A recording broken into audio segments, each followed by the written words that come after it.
আসসালামু আলাইকুম। আজকে আমাদের তানজিমুল আফনান টেকনাফের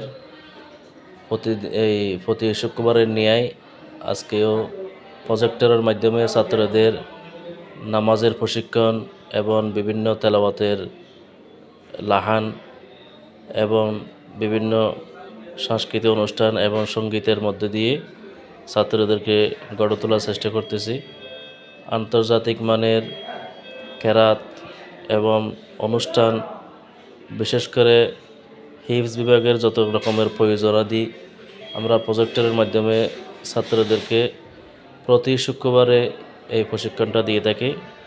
তারই ধারাবাহিকতায় আজকেও একটা কলরবের সঙ্গীত দেখাতেছিলাম, কিন্তু সাউন্ডটা বন্ধ করে দিয়েছি, ওখানে কপিরাইট চলে আসবে, এই জন্য দুঃখিত, কারণ সাউন্ডটা দিতে পারতেছি না। এটা হলো হফাজুল কোরআন। আমরা হফাজুল কোরআন এই নামের একটা সঙ্গীত ছাত্রদেরকে সবাই একসাথে পড়া এবং ওখান থেকে দেখা একই সাথে চলছিল।